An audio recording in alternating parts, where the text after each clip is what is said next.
All right, let me see if I can capture it. It's quiet down here, but you can definitely hear that I got a boost leak. All right, you ready?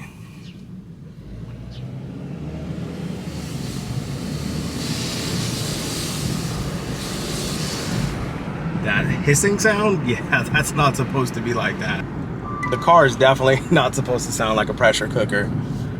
So, again, I have a wild suspicion that I have a boost leak. The nice thing is, behind me, in the back seat, well, you can see kind of some go fast bits, which in a second when I pull up, we'll check them out.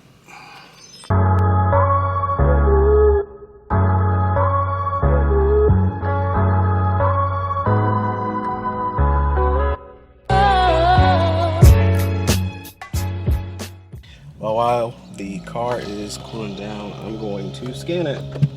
Let's see what the code is. Probably a boost code. Scanner, just using the one from Harbor Freight. Yes. That I purchased a while back for the other Cruze. P0299 under boost. I have 10 stored codes. Wow. Let's see what the rest are. Intake airflow system performance. P1101. Mass airflow sensor performance because I'm under boost. Engine under boost. Air intake flow system performance. Engine under boost. Fuel trim too rich. Mass airflow sensor. Intake airflow system. Mass airflow sensor again. So what I'm going to do is clear all these codes. Then we're going to start taking apart the intake. I'm going to swap the intake for the AEM intake that I got. And we're also going to do the diverter valve. Let's erase. Go fast bit. So this is probably what failed. I already kind of knew that ahead of time. Then I was also lucky enough to pick up a AEM intake from one of my buddies. Let's see if we can see anything under the hood. That double pull. I don't see anything under there yet. I can't really see down in there.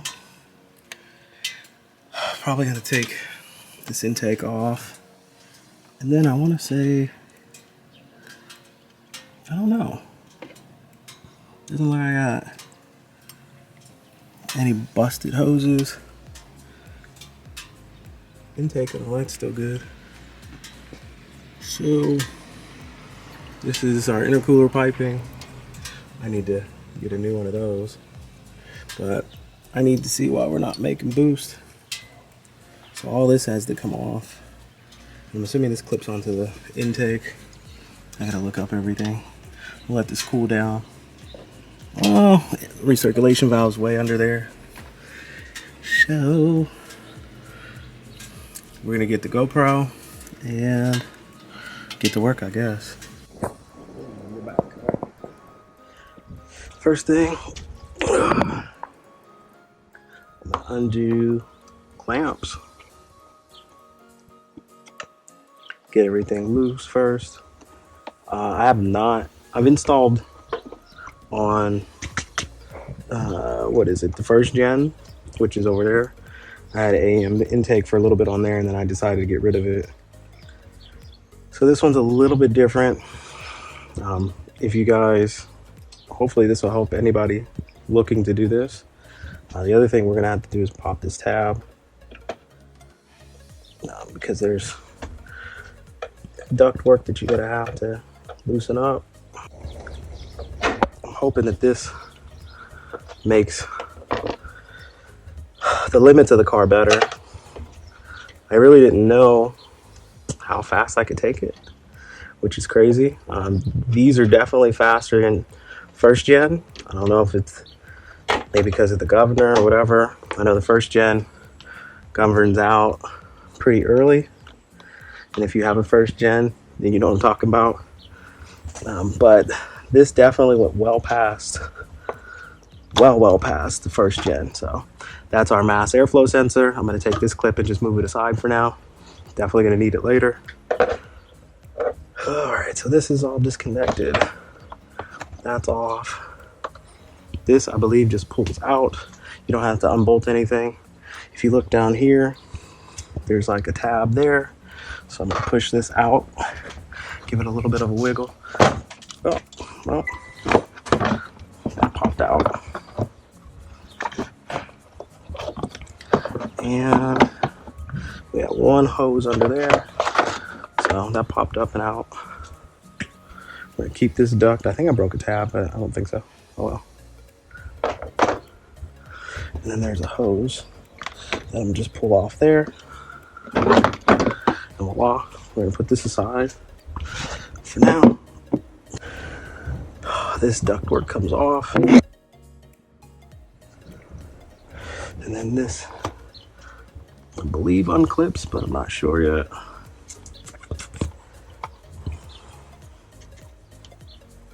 Oh, this is a whole ass thing. Okay. And there's our diverter valve down there. That is our culprit right now. A little bit of oil in there. And our baby turbo. Baby turbos matter.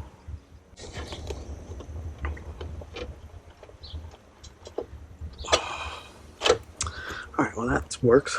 That comes off. We're gonna push this up and over for a little bit there. So that's kind of out of the way. There's our diverter. That is gonna be a hex bit. You get 3 bolts here, and there's one under. You can take them all out. This one's the most of the pain. What I'm using right now is H5 with a wobble and a baby socket. I don't want to use too much torque on all these bolts. I don't want to over tighten them or anything like that and strip them out. A lot of times with the my experience with these engines, they strip if you over tighten and don't torque things to spec and things like that. But the bolts aren't extremely a pain in the butt to get out. So we're going to take this, stick it right there. So I'm not going to unbolt it all the way. There we go. A little oil. And there's that. So that guy's out. I want to make sure that that seal doesn't fall out. So I'm going to take that off because we're going to reuse it. But it's probably going to be hot as hell. So what I do, got one of these little claws, pop her out carefully, boom. I'm gonna lay that down there.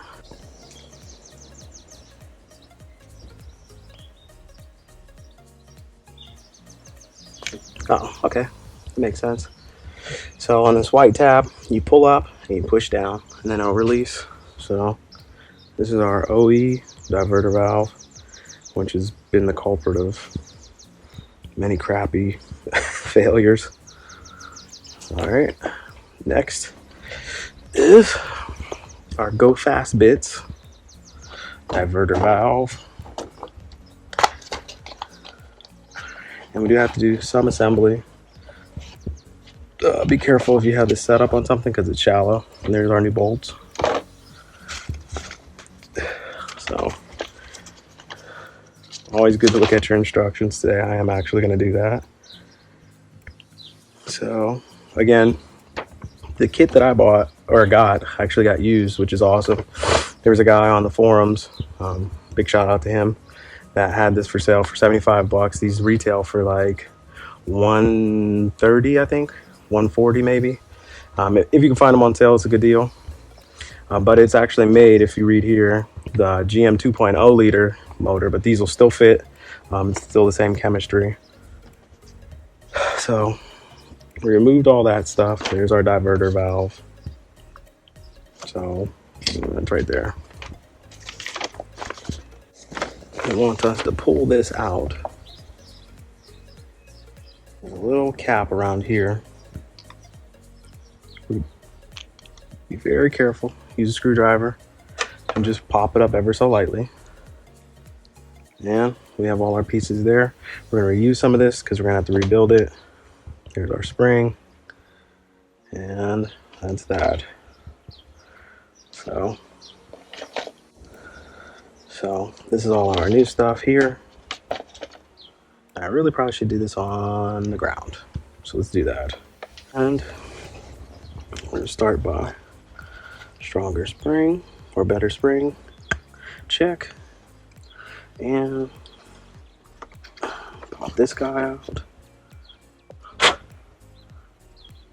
So we're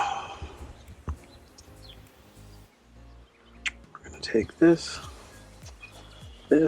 and this. This goes in here, like so. We already got the,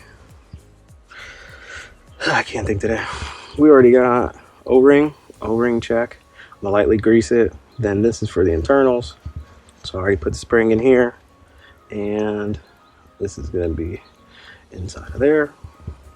So lastly, I believe we need our factory O-ring, which is right here. So I already got a little grease on it. So mash the gas. No, we put those on like so.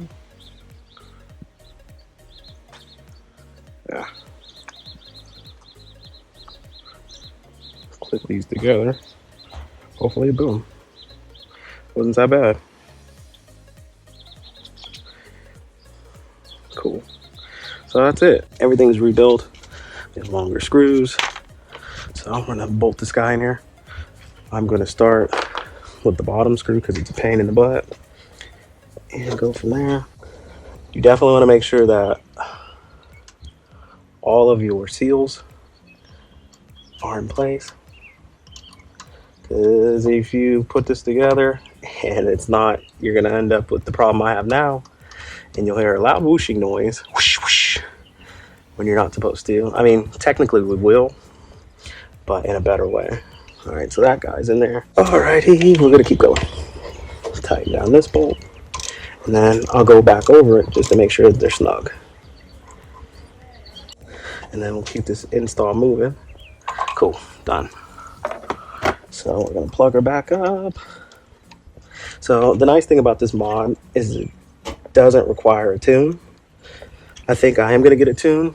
I'm still trying to figure out who I want to tune my car. But the nice thing is, that's weird.